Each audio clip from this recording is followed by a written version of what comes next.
السلام عليكم ورحمة الله وبركاته. أرضي وعشر كيني طبناد وقيبينتا دي له إدموعة وحن قدان دوناه لبجد الله قيبيني يصدح جد. تصالحين أوه ريوح نقن دوناه صدح بقول لحني يسجال صدح بقول لحني يسجال ولو قيبي على مد وقيبينتي لحي طبعا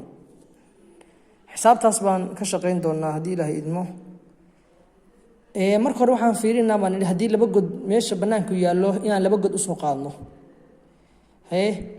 halkan laba god baa yaala halkan laba god baa yaala markaas waxaan dhahaynaa waxa ii sheegtaa ardayo hadii laba god loo qaybinayo tira hadii 16 lagu dhufto 36 keenaysa ardayga imtixaan isku yaqaan isku dhufsado wuxuu dhahayaa 16 oo kale 16 hal lagu dhufto ma keenayso 36 16 laba lagu dhufsantay weeye laba lix lagu dhuftay waa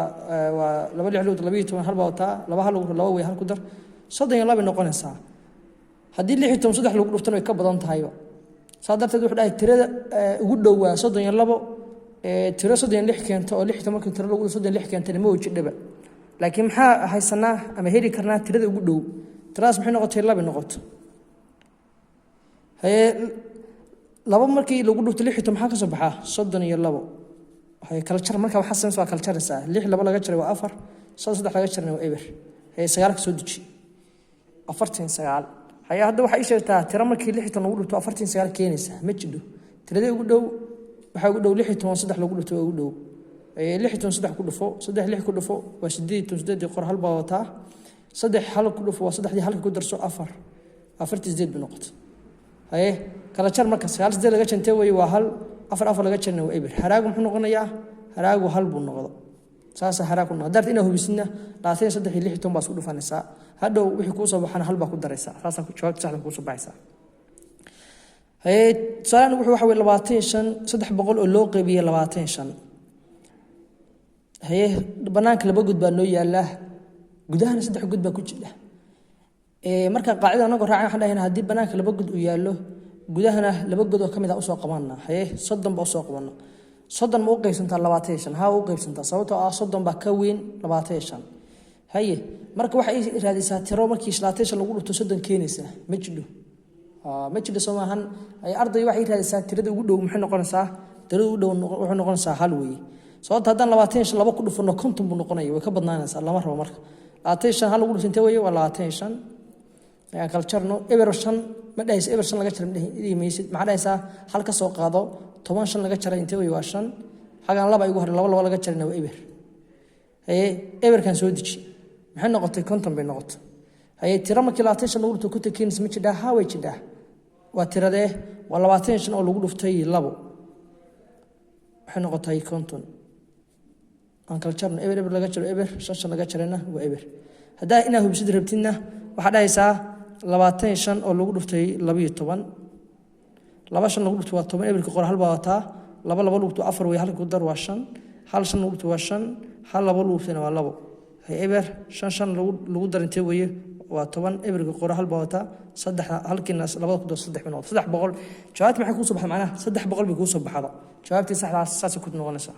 markasta arday waxa sameeyay inaad wax hubin sameeysid hubintu waxay ka anfacaysaa inaad wax ka shaqeysid inay sax iyo khalad yihiin ma kala hubinaysaa way marka muhiim bay ku tahay inaad hubintaas sameeysid hay konton 680 ku loo qabay konton 6 aan noo jira konton 6da waa qaybsadayaashii kuwana wixii la qaybsanayay way haye banaanka laba god baa noo yaala gudahana laba god baa noo yaala saadarteed waxa dhahaynaa tira waxa ay sheegtaa markii konton 6 lagu dhufto 68 keenaysa tira konton 6 markii lagu dhufto keenaysa 68 ma jidho haye laakiin maxaa jira tiro soo dhaweynaysa jidha haye tiradaas baan ku dhufanaa haye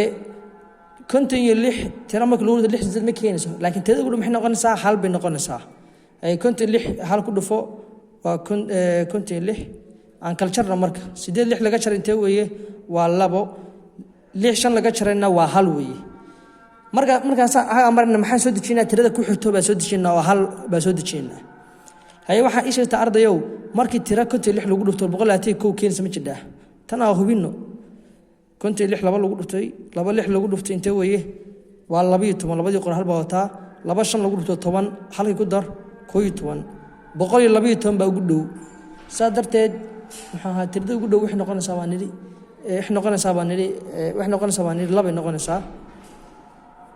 112 marka 120 marka kala jarno 112 maxaa ka soo baxa hal laba ma ka jarantaa maay saa darteed hal qaadash u raadsanaa sababta waxaan ku soo dhignay 10 kaas baan nidhi ka jartii wuxuu noqonaysaa marka hal hadan ka soo qadno 12 laba laga jantay waa 9 halkan hal baa igu hor hal laga jaray waa eber hal laga jaray waa eber halkan 9 baa igu soo haray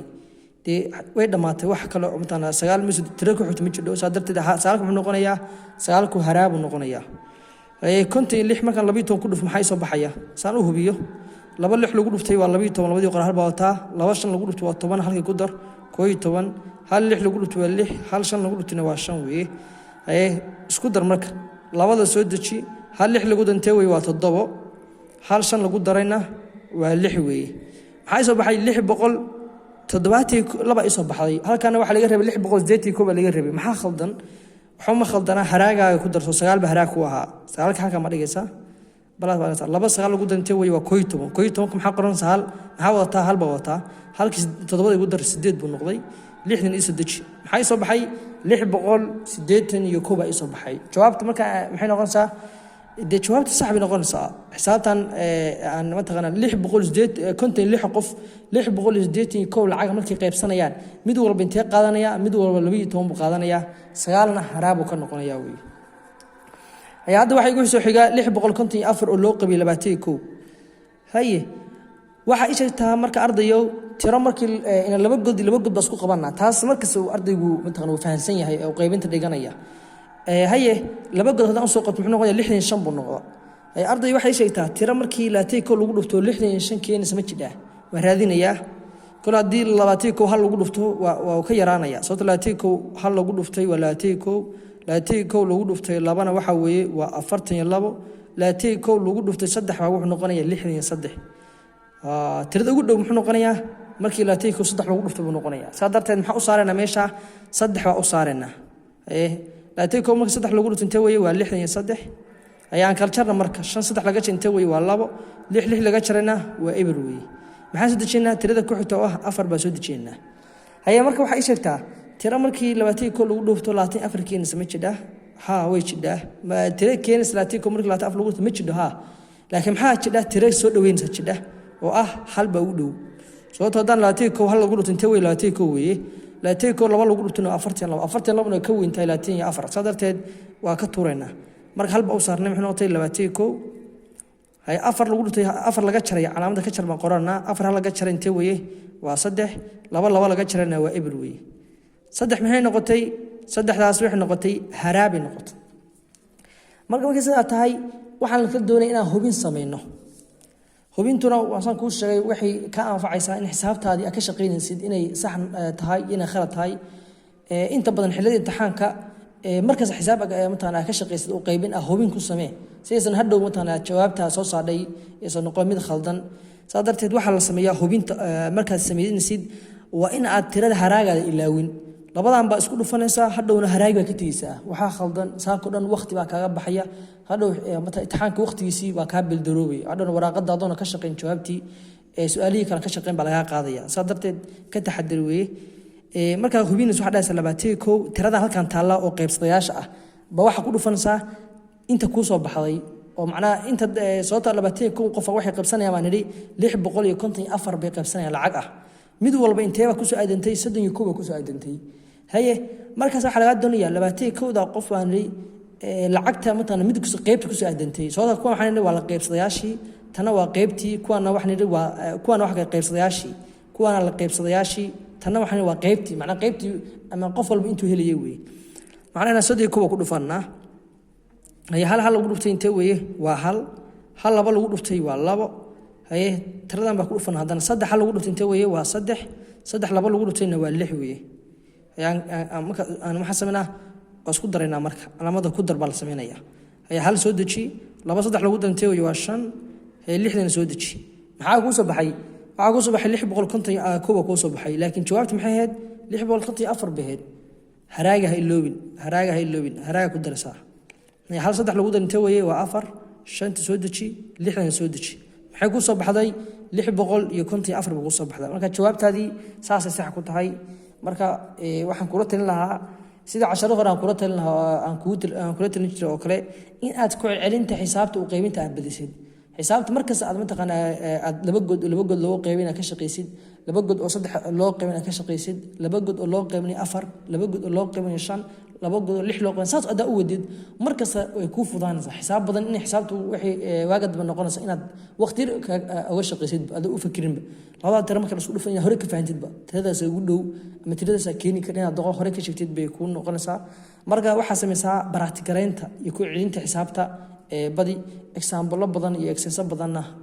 example badan uu ka shaqee hadhowna excel isku dir ama shaqo guri isku dir saas maxaa inaad sii wadisa u wadid matana sii wad marka dambe insha Allah taala ku fudaanaysaa marka qaybintuna mataqana waxyaalo asaas u ah weeye